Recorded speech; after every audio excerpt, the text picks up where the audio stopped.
Hey everybody, welcome to the Philly Film Brothers podcast. I am Chris Pierdomenico. And I am Dave Pierdomenico, And today we were the talking. better one. Yeah, okay. Well, the egomaniac one and delusional one, yes, correct.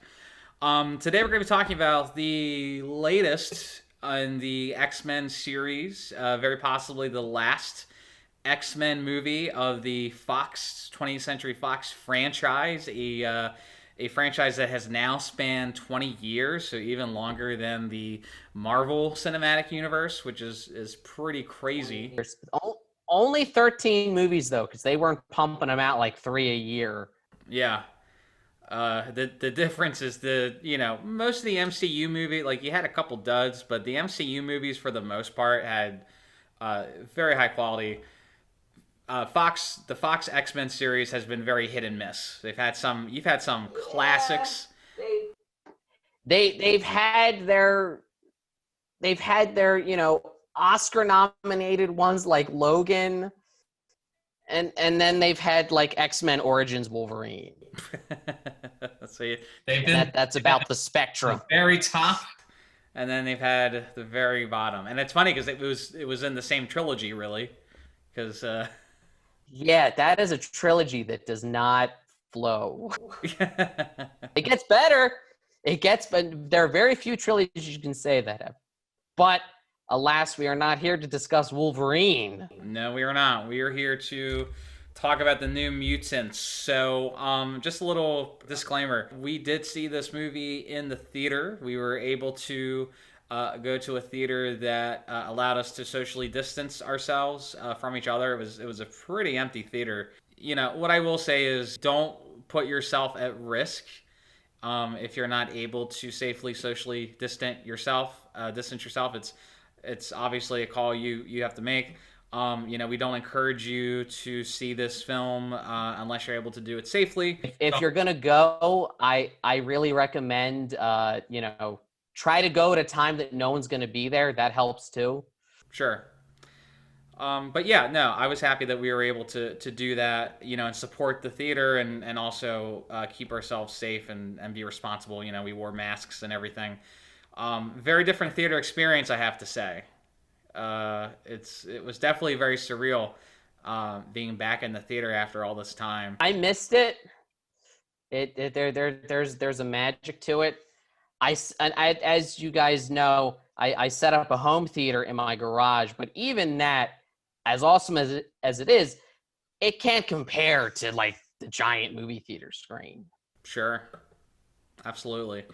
So the New Mutants. A little backstory. So I know very little about the comics. I didn't grow up with the comics. I know that the New Mutants was a famous comic within the X-Men a canon. I didn't know why they called it the New Mutants. Somebody explained to me on Dork Daily Community. I believe it was my friend Andre said that it was originally the X-Men were called the Mutants. That was what it was going to be called, and so this was kind of like a tribute to that when they did this comic, since it was kind of like the next batch of mutants. Say, hey, we'll call it the New Mutants. They like the adolescent, newly emerged mutants into the world, recently discovering their powers. Well, I thought they were doing something like Nintendo, like new Super Mario Brothers and new Pokemon Snap, and I just thought it was. I thought it was unoriginal. I didn't realize there was actually meaning to it. And then when you watch the movie, when they say New Mutants and kind of it's so cleverly done as a horror movie, where like you're supposed to be scared of the New Mutants because the New Mutants don't have the control of say mutants that have been aware of their powers for some time. I mean, look at Jean Grey as a teenager, as a new mutant. Xavier had to like put all those barriers in her head to keep her from killing everybody. So here's what I found interesting, including all the quality in Dark Phoenix. Here's what I found interesting about the movie is that I really liked it for a number of reasons that I'll get into. But I thought it was clever that we've seen X-Men characters before that had been responsible for killing other people. Like we've seen that happen. Now we had a movie with what if all of these folks have that guilt? You know, what if all of them are sort of like your Jean Grey, or even to an extent maybe your Rogue, where um, It was something they didn't mean to. They it was their powers, and Yeah. they can't control them. so it already like it's much grimmer than a lot of the other X-Men installments. In some ways, I thought it was kind of fitting that it's like 20 years ago. I still remember going to the theater to see the original X-Men movie. As And do I. It's weird in that I remember in watching this, I kept thinking back to that first movie because it's almost like it kind of ends where it started. Like it's sort of like almost like a an inverted X-Men, like the original X-Men, where you have a person sort of like a mentor figure running some type of institution and trying to help mutants, but the difference is that like to me it was like, what if Professor X was a bad guy? What could he have done? Oh yes, this was very much the this was like the fake online university to Xavier's Harvard. Like, this was the unregulated, illegitimate school that was actually just like training the kids to be corporate entities. Yeah. So I appreciated that it sort of had the same structure, but it was like, oh no, we're gonna go in a different direction with this, and I thought that was cool. Like I was really invested because I think what this film did very well is it was able to be a part of the X-Men universe, but it wasn't the same exact thing that we've seen a million times before. No. It wasn't like the 10th movie about Charles and Eric and their decades long battle, which was great, but they kind of ran that story into the ground. So that wasn't there at all. Nor is it, oh, here's a completely unnecessary backstory of how Wolverine got his claws, even though you saw that already in X2. right. Oh, and by the way, here's some really bad CGI that looks bad for early 90s standards. Yeah. Sorry, I hate X-Men Origins. I don't think you're alone. There's a reason why there was only one X-Men Origins. It was supposed to be a series, I'm sure you recall. I know, and they're like, you know what? Screw it. Let's just go right to First Class. Yeah, let's just try to forget that. For me, it felt like the franchise still had some juice left in it. Because it felt It's kind of a shame that it is a shame that it's like the last one in that universe, and I think it did a really great job of being a part of the universe without relying on it. Do you know what I mean? Like it very much was kind of similar to something like a Guardians of the Galaxy, where there's definitely the connection to the rest of the MCU, but an outsider could just come in and, for example, my fiance has only ever seen Deadpool out of all the X-Men movies. I think I made her watch Logan once. But she's like, am I going to understand any of this? And she loved it because she was able to come in without any background knowledge of X-Men and just enjoy it for what it was. Yeah. And with this movie, we've seen them try to deal with the young mutants and new mutants before. We've seen it with Rogue, even X-Men Apocalypse with the young Nightcrawler, with the teenage versions, yeah, young Storm and young Jean Grey and young Cyclops, but it always felt like it was just like a small part. It almost felt like with those other movies, they're trying to jam so much into it that you really didn't have time to care as much in a lot of the cases because there were so many characters. Whereas this one just felt so isolated, but because of that, they were able to just fully rely on their characters, and they finally got it right. That the whole experience of being a young teenage mutant is only fitting for a horror movie because it's terrifying, as is regular adolescence. Yeah, fair enough. I really liked that we had such few characters. I think for the first time in seeing an X-Men movie, I didn't mix anybody up. You know what I mean? Like it just was We've all done it, right because there's just so many characters and so many different powers. And to me, like you were really, I thought the character development in this was excellent. I really thought that it was some of the best character writing for the X-Men series in quite some time.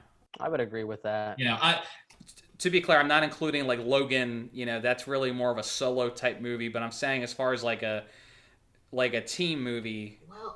Well, even you could even argue that this did kind of the same thing Logan did in that it experimented with genre. And you look at how that's been so successful. Like so Deadpool says, you know what? We're going to be a raunchy romantic comedy more so than a superhero movie. And it worked. Logan was, let's do a Western. And for this, it was, let's do a teen horror movie. Yeah.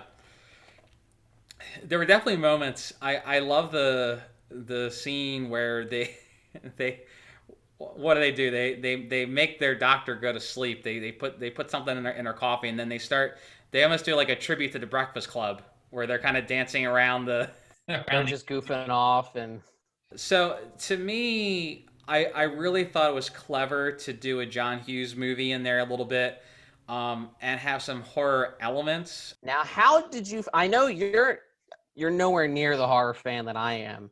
Yeah. How did you like that aspect of it? To be honest with you, I was never really scared. Like I didn't. For me, it was more. To me, it didn't really feel like a true horror movie. Because like I was never really that disturbed too much. You're also, you know, in a horror movie, you're kind of expecting people to die, and I'm not saying I would have preferred somebody die in this, but it didn't really seem like it felt like it wasn't really a horror movie. It had horror elements. There were certainly now to be fair, you can have good horror movies where nobody dies. Well, maybe. And you can have. If I judged a horror movie by whether it scared me or not, I would hate them all. So I think I've seen so much, nothing scares me. But see, I'm not a horror person, so I feel like I should be scared, and I wasn't really that scared. I was disturbed a little bit. I think the part that I thought was the best horror element was Dr. Reyes? Yes. And by the way, if you haven't figured it out by now, spoilers. When Wait, you mean Dr. Reyes isn't one of Xavier's assistants? I know, shocking, because you're kind of thinking when she kept saying my superior. Yeah. I kept thinking back to that scene in Toy Story where Sid's doing the surgery on the toys, and Buzz is like, I don't believe that man has ever been to medical school. In the back of my head, I was like, I don't believe that woman has ever worked for Charles Xavier. Yeah. No, like you kind of sensed something was up, but I thought, oh, maybe like I was kind of half expecting to see what's his name? Stryker? No, the Xavier guy. Young Xavier. I was expecting young Xavier to show up. Oh, James McAvoy? McAvoy. Just the name just went out of my brain. So well, this was set. She had a smartphone, so this was set somewhat modern.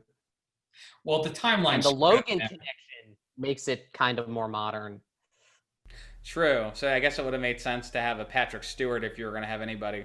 Mm-hmm. But I think the scene where Dr. Reyes is tackled by Rain, and like you see, like I mean, she does like some really major damage to her. And then she's in full werewolf mode. Well, yeah, but I'm saying like that for me that felt like true horror. Like when she's almost like mutilated, and she's still like when she gets on the loudspeaker, that was creepy. And then when you actually see her, she's falling apart. That was creepy too. So I felt like those horror elements worked pretty well, but and like there were parts that were creepy, but I think in some ways it did try to be too many genres in some form. I mean, I think a superhero movie, a coming of age movie, and a horror movie, that's a lot. Like they didn't do bad. I mean, It wasn't I bad. feel like you can do all those though. And again, I came to it from a different I came to it from a different perspective. I feel like I can understand someone who just likes superhero movies not getting into the horror stuff, and I can understand someone who's just a horror fan not really being into the superpowers. I feel like the perfect audience for this movie are people like me who love both superheroes and horror. It's like that perfect mix. You know, it has all the X-Men elements that we like, but it also has this really interesting, and I made this comparison a lot from a horror perspective. It's a lot like Nightmare on Elm Street 3 Dream Warriors, which deals with a group of teenagers in a mental hospital because they're all having nightmares about Freddy, and he comes to them in their dreams, but their dreams, you know, he can actually hurt them, and then they learn to use their own powers in the dream world to fight him. So that kind of sounds like that may have inspired this movie to some extent. I would be willing to bet that Josh Boone watched that movie or is a fan of that movie. And for many Nightmare on Elm Street fans, Dream Warriors is one of the favorites, right up there with the original. So that being said, like I don't think it really diminished my enjoyment of it, but I guess for me, like I love coming of age movies, I love superhero movies. I like a horror movie if it scares me, and I just felt like it didn't scare me that much, other than a couple. You can't judge it by whether it scares you, though. But that's how I know if I like a horror movie or not. Does it scare me? Does it unsettle me? And you have to judge it by how good of a movie it is. I disagree.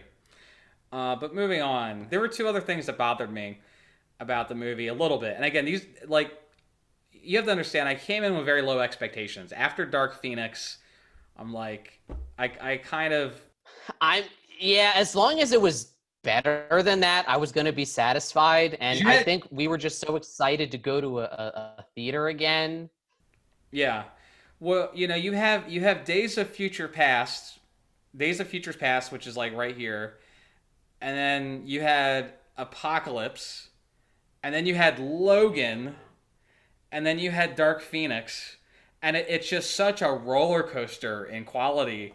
And then you kind of go back up with New Mutants. Obviously not as high as Days of Future Past or Logan, but I'm glad that this is if this franchise is to end, and I know you said earlier it's possibly the end. I don't see how it wouldn't be the end. Mm-hmm. Disney, because of how, you know, up and down the franchise has been, I don't see Disney making any more movies in this universe. I see them kind of rebooting it again in the MCU. The only carryover I see is maybe Deadpool, just because people love him, and he is kind of in his own mini universe that, you know, transcends everything. Well, you know, and as I was watching the movie and I was really enjoying it, I thought, I really don't want to see Wolverine rebooted. I don't really want to see Jean Grey rebooted again. I don't really want to see Charles and Eric rebooted. Like, I would rather have new characters like these characters because I was interested in them. They were different, you know? Except that we all know that Disney is like Thanos sitting there with the gauntlet. And when you say you don't want to see this character rebooted, Disney's saying, I am inevitable. The protagonist in this movie, it was such a nice, diverse cast of characters that maybe you normally wouldn't see leading a superhero movie. And I love that. You're right. It was a very kind of diverse group, but I feel like it didn't really draw a lot of attention to it. Well, the characters, and even if the characters were just very well written. You know, they were. They each had their own you know, backstories. That what I loved was it would have been so easy for the movie to just have them, and I mean they do a bit. They talk about their past, but it would have been so easy for them to just explain their trauma through like their group, you know, their group time, and their therapy sessions. I love that instead of that, we're shown their trauma through, their nightmares coming to life. That was so much more interesting. Show, don't tell. It works. Exactly. And at least one Stark sister gets to be in a good X-Men movie. One Stark sister? That's a Game of Thrones reference for those who are cool. Sophie Turner is Jean Grey, young Jean Grey. She played Sansa Stark. Maisie Williams was in this, and she played Arya Stark. There was another guy from Game of Thrones in X-Men, and yeah, Tyrion Lannister. No, Peter Dinklage. Peter Dinklage. Who was yeah, that's what Tyrion Lannister was his character on Game of Thrones. I don't watch Game of Thrones. I don't know. So, I think the fact that you had a smaller cast here really helped the characterization and helped the writing. And I think, I love that it felt a lot smaller, and I think that worked really well. I'm tired of these when every movie is like world universe ending stakes. They're going to win. But to your point earlier, when the stakes are just the lives, of these 5 teenagers, anything could happen. Yeah.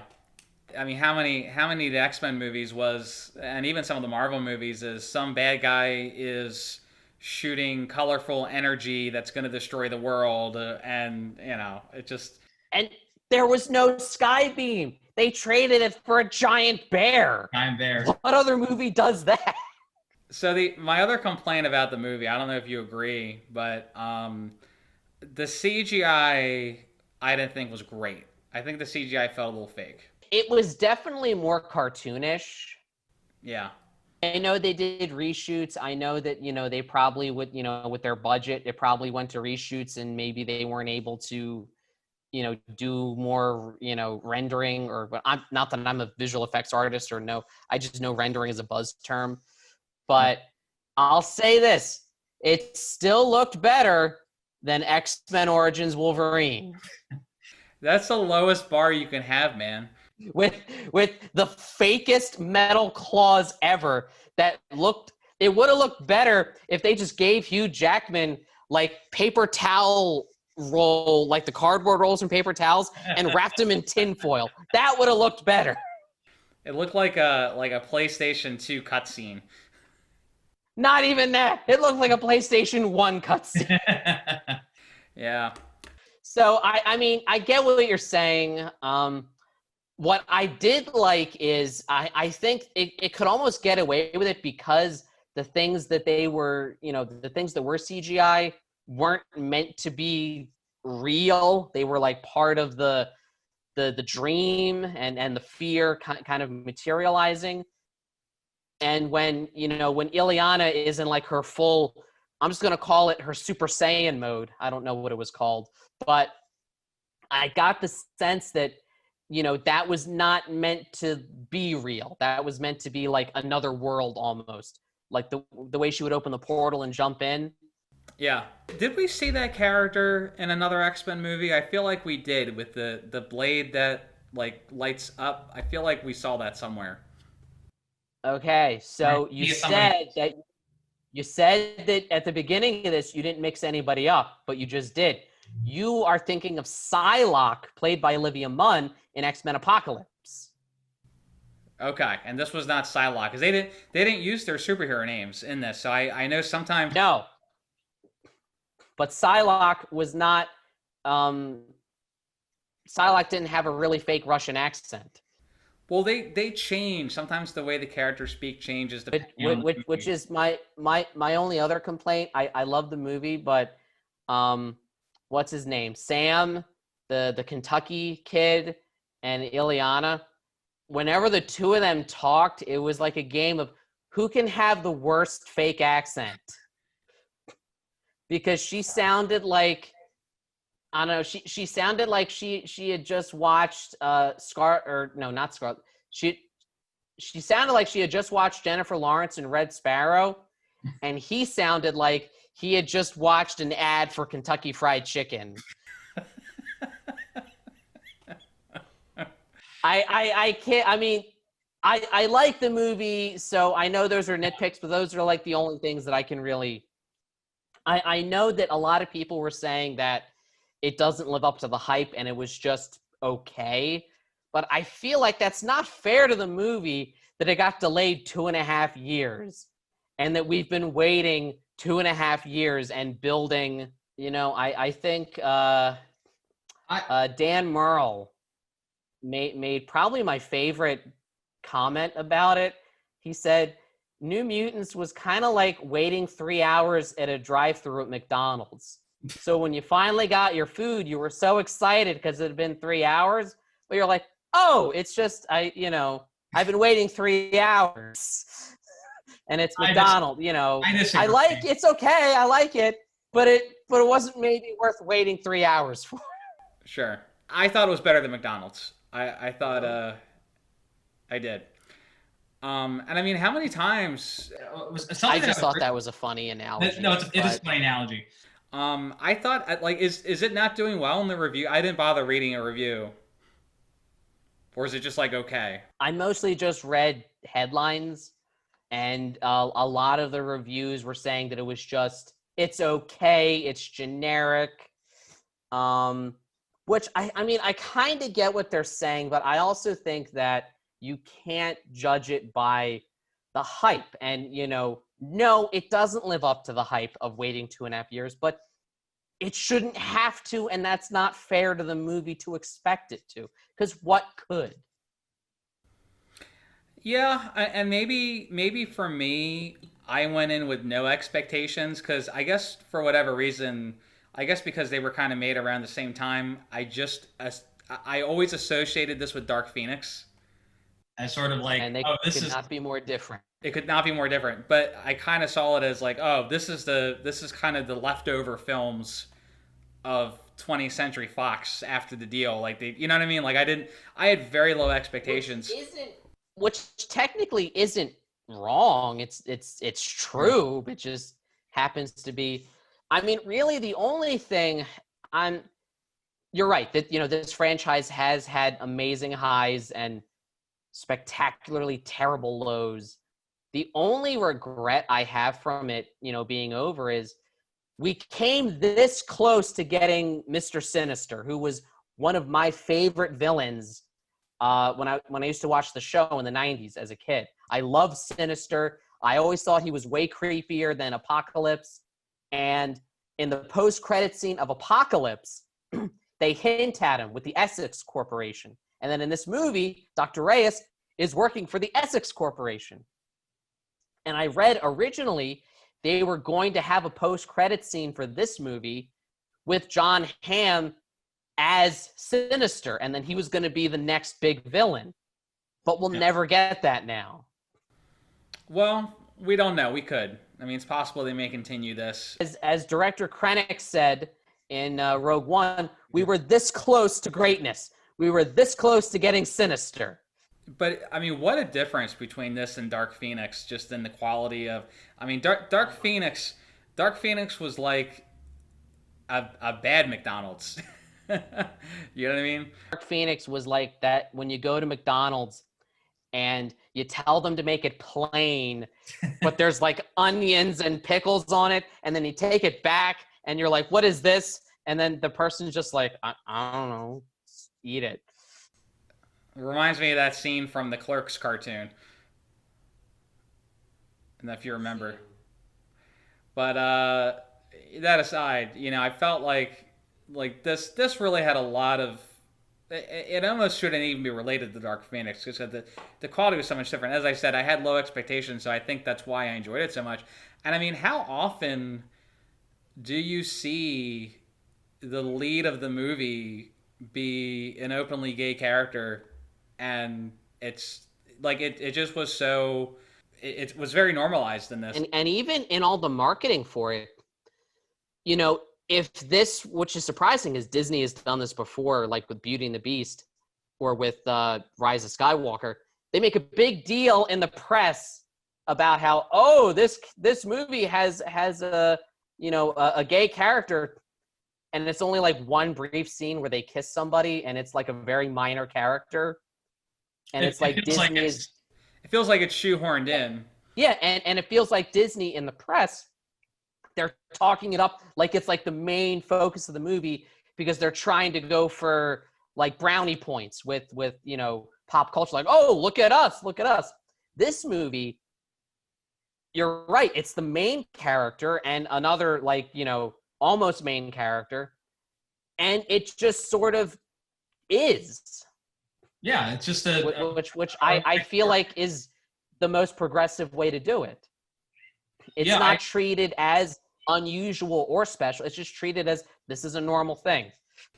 Yeah, it doesn't. It felt very natural in this, and it felt like it made sense for the story, and again, like you have just really well written characters with. with well-written And actors. it took its time building up their chemistry and their relationship. Yeah, yeah, it's a bummer that this is probably the last 20th century X-Men movie, but you know what? Hey, I think a great way to go out. I'll take it over. I'm very glad if it must end. I'm glad that it's this and not Dark Phoenix, because I was really disappointed when I thought that was it. Back when we thought New Mutants would like never come, Yeah. Well, because when we thought it was doomed to be like that 1994 Fantastic Four movie. Well, it's like that. With we expect Logan felt like the ending, and we felt like, oh, that's such a satisfying ending, and they're like, oh no, wait, we have more, and then it was Dark Phoenix, and then so it kind of. I'm very glad that this, if any movie was going to conclude it, I'm glad this one did. But I hope we see these characters again. I guess my disappointment comes in that I really kind of wanted to see them be Where out they would go. just like a scene or something to kind of hint at what's next for these folks. My only other complaint, there are a few lines in here that were like, oh gosh, like some Which ones? cliche lines, like Well, you saved me, you saved us, like that. There were a couple times that it just kind of your classic cliche. Whenever you hear those, I always imagine, being a writer myself, I don't think any screenwriter is putting them in. I feel like that's the studio going, you gotta have this line, okay? You gotta have this line, okay? Yeah. So I don't hold that against it. Plus the thing, and that's what you don't understand. The thing about teen horror movies is they're usually very cliche and kind of cheesy, but that's what, horror is the only genre that a movie can be kind of cheesy and terrible and you can still love it. Not that this one was, but that's something that exists in that genre. Yeah. There's a couple other lines, like when Ileana says something, I forget what it was, but there were a couple times where maybe it's just like how my brain works. It's on my radar. Like, that's a cliche line. That's a cliche line, and it didn't take away from it for me at all. You can't turn it off when you're watching a movie. Yeah, that's the thing. Is that being in film for as long as I've been, like, it changes your perspective. There's an enjoyment I will never have again being a film person. But at the same time, I think there's certainly an appreciation I have that I wouldn't have otherwise. Yeah, you can kind of relate to, what it's like, as a director, what kind of hardships directors face and what kind of struggles productions face. So whereas the general audience might be unforgiving of something, a fellow filmmaker's like, well, you know what? Maybe they were like it. Maybe this was happening. That's happened to me before. Yeah, I tend to be very nice. Like I feel guilty if I have to give a bad review on here because I'm not, I see myself as a filmmaker first, and so I try not to, like, I at least for me, this Dork Daily is supposed to be kind of more a celebration of nerd culture. So if there's like a film I hated or a show I hated, I'm probably not going to do a video about it because I'd rather just kind of celebrate what I like. Not to say like I add in my feedback, my constructive feedback. But so what you're saying is any movie that has not been covered by one of your videos you hate? I'm not saying that either. I'm trying to set you up in a trap. That's kind of all I have. Like I said, I really like this movie. I thought it kind of for me felt like the early X-Men movies in some sense, like maybe like the first two, but even more personal than they were. I'm just glad we finally got an X-Men horror movie. As a horror fan, I love seeing the comic book genre dabble into that. I'm really looking forward to Doctor Strange and the Multiverse of Madness. I think that's going to be really cool, and we'll see where X-Men goes from here. But I think it is safe to say, at least for this particular continuity, for this franchise, I think we may be done. I think this is it, and we can close the comic book on this. It's been a wild ride. It's been fun, X-Men. Plus, it felt good seeing Stan Lee's name as the executive producer, because he was still alive when they were making it. Yeah. And even the worst X-Men movies, I still like watching. Like, they're still enjoyable to watch. Oh yeah, X-Men Origins Wolverine. I love the opening montage. It's amazing. So if I just watch that like 4 minutes, I'm good. That's all I need to see. I'll watch that. I think they're all enjoyable. So I'm glad. I appreciate all the. I know a lot of it has been many of the same folks over the last 20 years. So I'm appreciative of them for all their hard work, and hopefully we'll see the X-Men again someplace, somehow, somewhere. Who knows? All right. Well, I'm going to sign off. If you want to plug what you'd like to plug now. Sure. So you guys, if you want, you can check out, I did a full written review of the New Mutants on my website, Halloween Year Round, where we specialize in horror and all things scary, spooky. We'll put a link in the description for that. Yeah, we'll put a link there. I also, for Dork Daily, I didn't want to leave Dork Daily out to dry with nothing. So because the franchise is officially over, I also did a complete ranking of every movie in Fox's X-Men franchise. All 13 movies over 20 years. That is on Dork Daily's website. Also, a link in the description. Well, we'll be back at some point when there's a new nerd movie out. So until next time, I'm Chris Pierdomenico. And I'm Dave Pierdomenico, the better one. Thank you, Delusional One. And we will see you around. Stay safe, stay healthy, and keep watching movies. Buy some movies. What else you gonna do, right? What else you gonna do? Watch Bill and Ted at home. I hear it's funny.